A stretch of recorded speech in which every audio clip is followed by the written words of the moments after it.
Les amis, alors je sais pas pourquoi je souris, mais là, regardez, aujourd'hui, on va parler de sécheresse. Regardez ce beau noix de macadamia qui est peut-être mort, malheureusement. Avant de parler de ça, je vais vous montrer, remontrer l'installation de ma pompe à eau qui est là. Pourquoi? Regardez, là, j'ai mon puits, on appelle ça un puits profond, avec ma pompe à eau tout au fond. Et là, j'ai tous mes connecteurs, toutes mes sorties. J'en ai que j'utilise pas pour l'instant, mais on sait jamais. Ça permet d'alimenter la mare et le petit jardin. Et ces deux du fond là, ça permet d'alimenter tout le verger. Et celle-là, c'est pour la maisonnette qui est là, pour remplir le réservoir à eau, le tank à eau. Mon problème, c'est que j'aurais dû mettre un filtre. Et là, aujourd'hui, c'est un peu compliqué. Quand vous regardez, j'ai pas laissé la place pour faire ça. Pourquoi j'aurais dû mettre un filtre? C'est parce que l'eau, l'eau qui est pompée, elle vient des cénotes. Vous connaissez pas, la région du Yucatan, elle a été frappée par un météorite quelques années et du coup, ça a créé des galeries souterraines. Donc il y a un tas d'eau qui circule sous le sol, sous mes pieds. Alors des fois, c'est des galeries qui s'effondrent et ça fait ce qu'on appelle des cénotes ouverts. Et donc ça devient des zones touristiques où les gens vont se baigner. C'est un peu comme des piscines naturelles. Et puis bah d'autres fois, ça fait vous faites un peu comme de la spéléologie, vous pouvez rentrer, nager sous l'eau, il y a des dénivelés, enfin bref, et tout ça c'est connecté à la mer.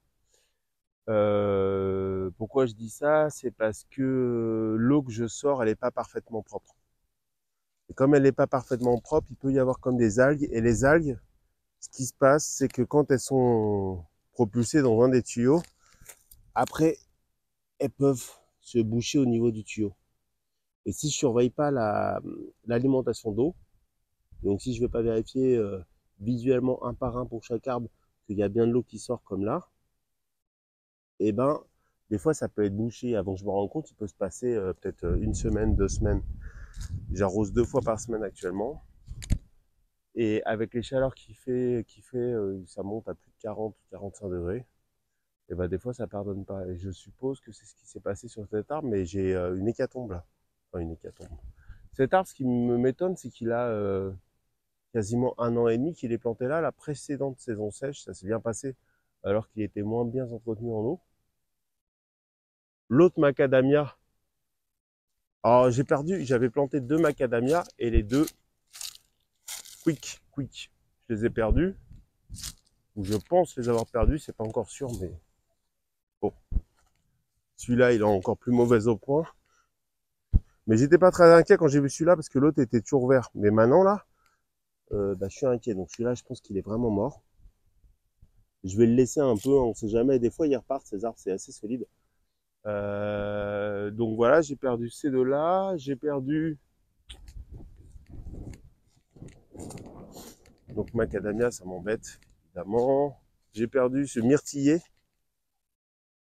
ici, 3. J'ai perdu ce plan là. Et lui, clairement, plusieurs fois, alors je sais pas si c'est parce qu'il est en bout de ligne, mais il a comme des algues. Il a un tampon d'algues. Et en fait, ça se voit quand vous regardez, alors, ouais, vous voyez à travers le tuyau, bah, des fois vous voyez, enfin à travers le robinet, des fois vous voyez rien.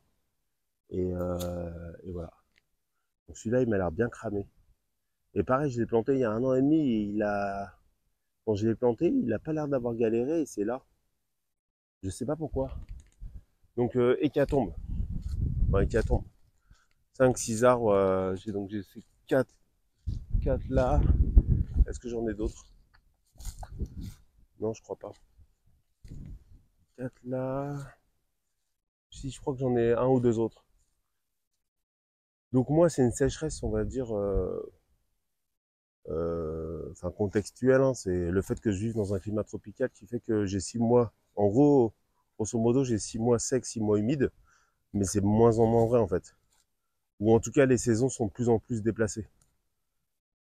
Et le fait d'avoir des saisons déplacées, ça perturbe les cycles de vie des, alors moins des arbres fruitiers si, je pense, mais surtout des végétaux.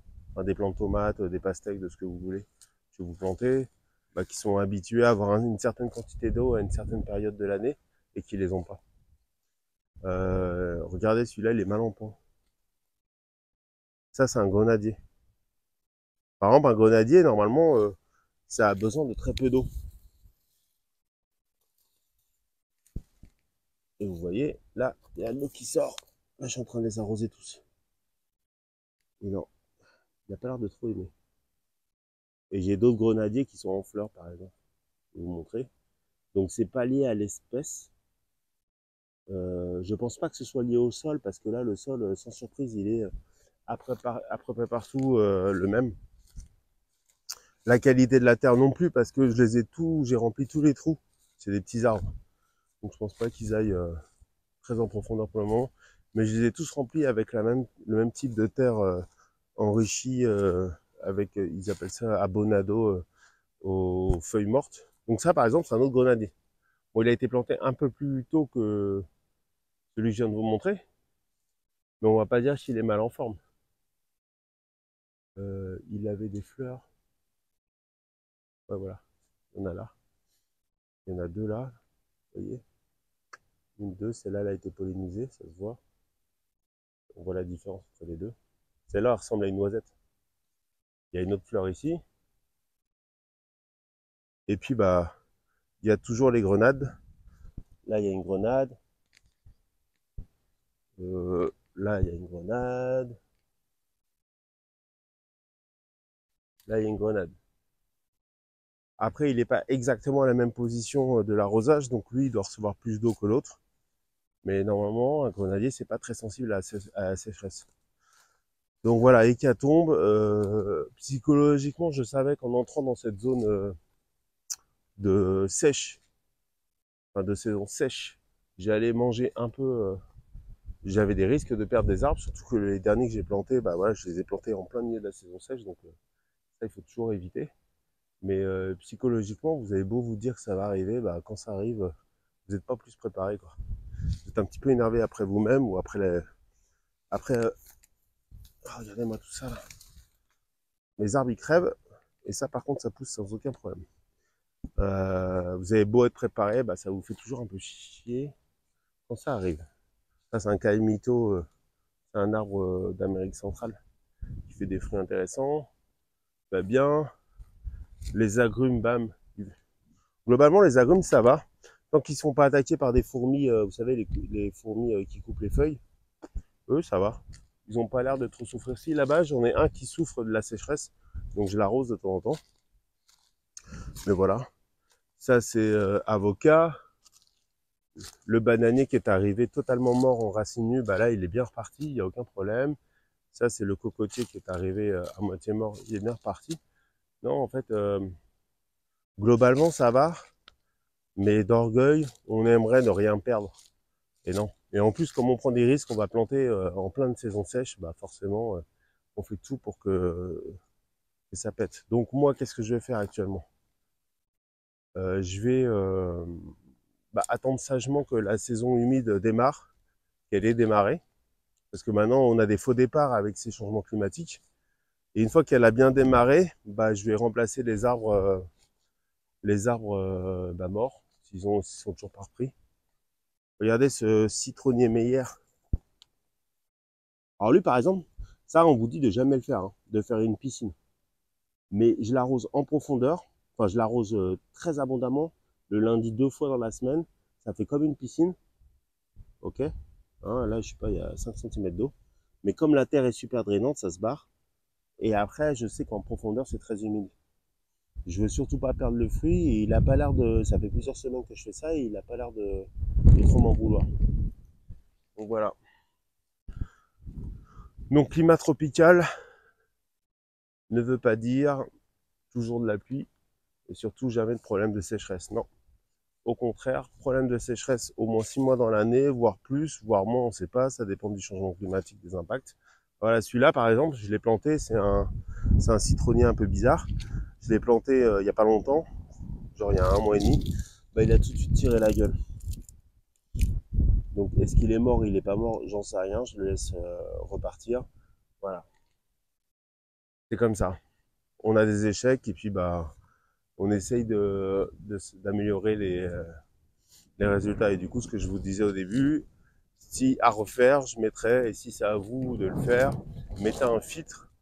Hein, vous n'avez pas besoin de potabiliser l'eau, vous avez juste besoin d'enlever les grosses impuretés.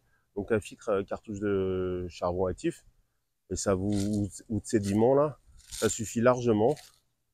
Et puis bah voilà, vos tuyaux seront jamais bouchés et vous n'aurez pas de problème. Aujourd'hui, c'est vachement venteux. Hein. Puis le conséquent, c'est que j'avais mis ça, cet arrosage là que j'avais jamais utilisé. C'est des petits trucs que vous trouvez sur AliExpress, ça coûte rien. Mais en fait, le problème, c'est que c'est hyper fin. Donc, imaginez les tuyaux de là-bas qui sont à peu près 3 fois plus gros, 3 fois plus larges. Ils se bouchent. Alors, bah, ceux-là, bah, quand j'ouvre, regardez, ça marche pas là. Euh, Là, ça perd un petit peu celui-là, il fonctionne. Mais il y en a certains qui fonctionnent pas. Et comme j'ai fait tout un circuit en tout, ça m'embête. Donc, ce que je vais faire, c'est que je vais acheter enfin, je vais regarder si j'ai pas un tuyau. Je vais prendre un gros tuyau. Je vais le percer je vais le percer un peu partout. Puis voilà, quoi, je vais laisser l'eau s'écouler comme ça. Parce que bah là, sinon, j'ai pas envie de reprendre les trucs un par un ou d'essayer de les boucher, ça me.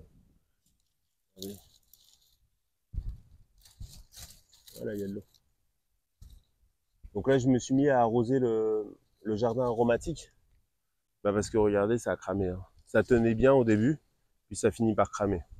Il y a quelques trucs qui vont bien, comme là-bas le vaporub, mais pas longtemps quoi. Ça ne peut pas supporter des pleins soleil pendant 15 heures dans la journée à 45 degrés pendant des semaines et des semaines. Donc voilà. Voilà, voilà, petite vidéo hécatombe. Hécatombe, c'est un peu exagéré. Hein. Quelques arbres qui ont probablement passé l'arme à gauche. Mais voilà, bah, c'est de ma responsabilité. Et c'est malheureusement en faisant des erreurs comme ça qu'on apprend et qu'on essaye de ne pas les reproduire et d'en faire des nouvelles. Allez, à bientôt les amis. Ciao, ciao.